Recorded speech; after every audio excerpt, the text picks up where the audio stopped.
Here we are at Kitekite Falls. We've been here once before. It was a beautiful sunny day that day. Today it's a little bit more imposing. There's been some rain, a little bit of heavy rain.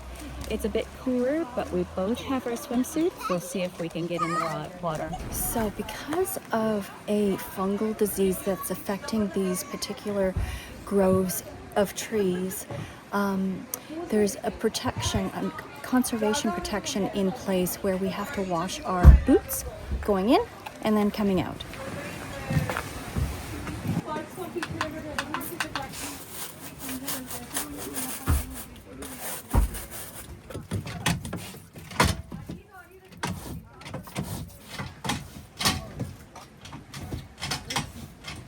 These boardwalks are here as a protective measure for these trees as well. So not only did we clean our feet at the entrance, but we're not really walking on the forest floor. We are walking on the boardwalks. This is kind of cute. Do you hear the water? There's a waterfall there, and we're hearing it way before we can see it. For me, I've realized about myself that I have these emotions and I don't know that I'm having them. Sometimes we experience emotions in our body before we mentally understand what's happening. And that's what this reminds me of. We're hearing the water, we don't see the waterfall, we don't know where this noise is coming from. We know where it's coming from, but it just reminds me of those deep emotions that surface sometimes and we're unaware of it. I love these trees here. They look like giant ferns. They look to me like just plants that might have been around when the dinosaurs were here. Maybe that's a little imaginative, I don't know. I remember when our daughter Hannah was little, maybe around 4 years old, I asked her what she wanted for her birthday, and she said, I want a moss collection. Well, Hannah, here it is. I wish I had my walking sticks.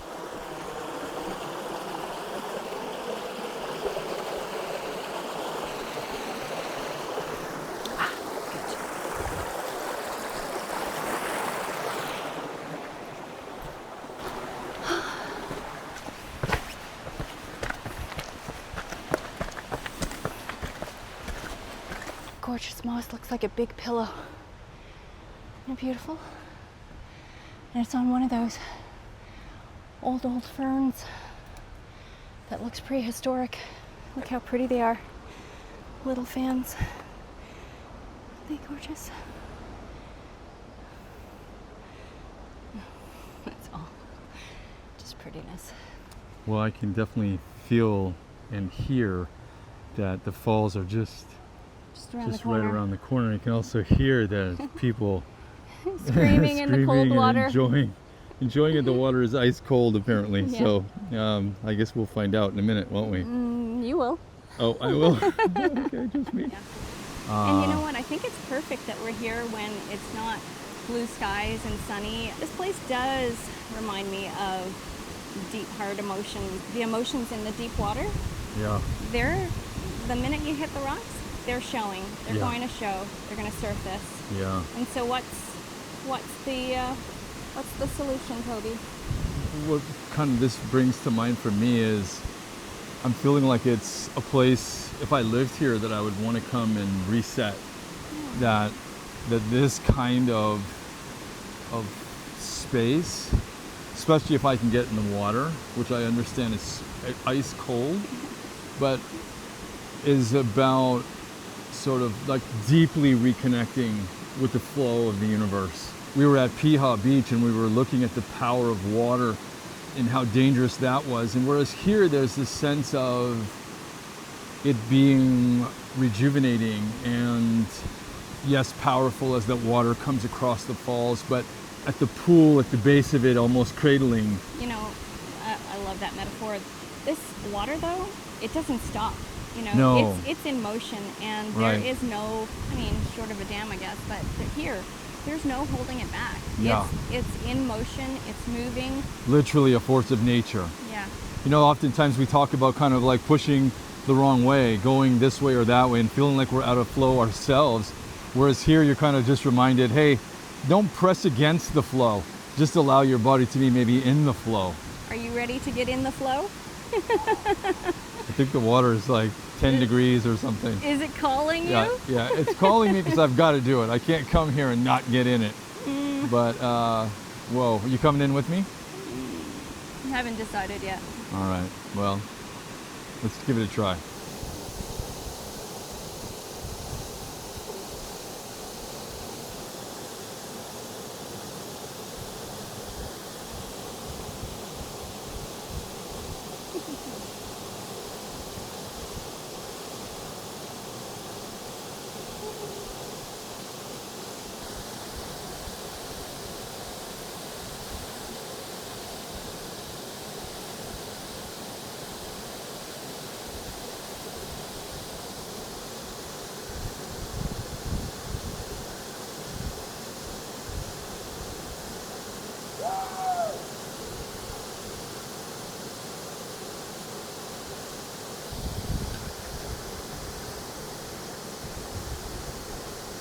So, if it wasn't for how cold that was unbelievable.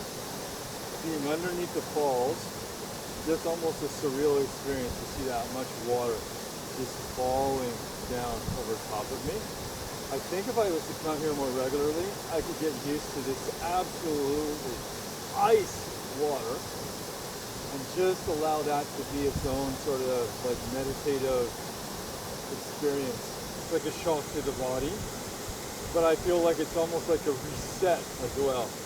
As we were getting here a moment ago, I was cold, feeling a little bit cold with the wind and the rain, and I've just come out of ice water, and I feel warm. Yeah. I feel just invigorated. We came up, we weren't sure, but then, yeah, no, got to do it. You were brave enough. And I think there's something about being intentional about resetting. You know, in our busy urban lives, you know, we go on autopilot from thing to thing to thing to thing to thing, and we go, oh yeah, I'm going too fast, or I'm not focused, or I'm not as productive, and oh, I got to get a reset. But that doesn't happen with intention. What was required here was to sort of set that intention into go, and then follow through. That experience of being in the ice cold water, that actually triggers a survival mechanism in your body. It's fight or flight. All the programming that your survival system has set up, you know, you gotta work a little faster, you gotta do a little more, you gotta sleep a little less. All of that for survival, that goes out the window because you actually are in a situation with that freezing cold water that presses a reset button. And I don't think we need to do extreme to do reset, you know? I think that for me the takeaway maybe is intention, and actually taking the time to come to a space like this, or even to imagine a space like this. Sit down, take a break, do some reflecting, or you could use your phone and put on a video of something. And so some people will say to me, you know, they'll come in for counseling, or our staff sometimes will, I'm sure, ask you, you know, how do we shift when we're feeling down or anxious? Part of it is setting the intention, then taking the steps. It also requires sort of the action. I would choose more peace. Yes, for me, of course. Rest, it means restoration, feed the body. Sometimes a little jolt, something like this, is needed, and one way or the other, intention is the key. Right. Thanks for watching, everyone. We hope you enjoyed our trip to Kitekite.